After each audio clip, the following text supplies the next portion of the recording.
Bonjour à tous, moi c'est Céline et comme chaque semaine je vous retrouve pour parler des grandes étapes de ma grossesse, de mes questionnements, de mes découvertes.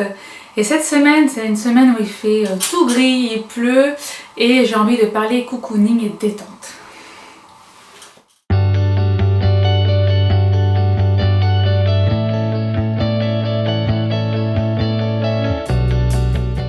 Je suis donc dans la 23e semaine de grossesse et j'ai pas de nouveaux symptômes à vous signaler, si ce n'est que je sens le bébé bouger de plus en plus. Et alors ce que j'adore, c'est qu'en plus maintenant j'ai le ventre qui commence à faire des ondulations, donc c'est quand même des moments très privilégiés que j'aime beaucoup. Cette semaine j'avais envie de vous parler de détente.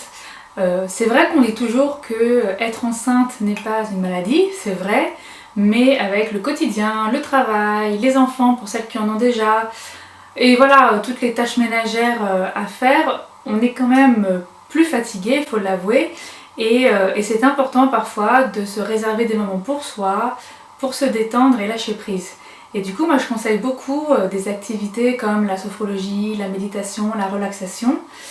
Et cette semaine, j'ai eu la chance de tester le massage et bien-être avec Emeline. D'ailleurs, je vais lui laisser la parole parce qu'elle vous expliquera ça bien mieux que moi.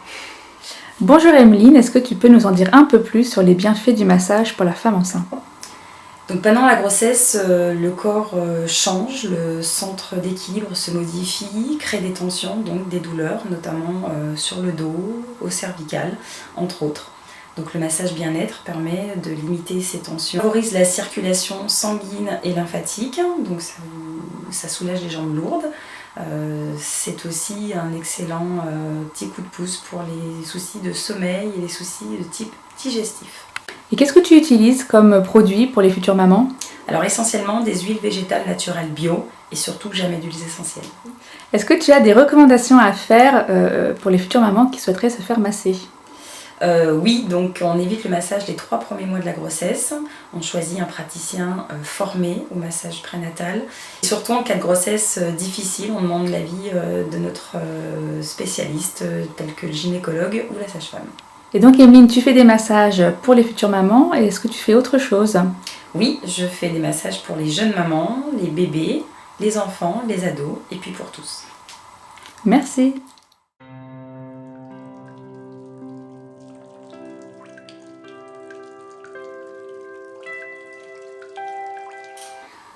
Ah, ça donne envie, non?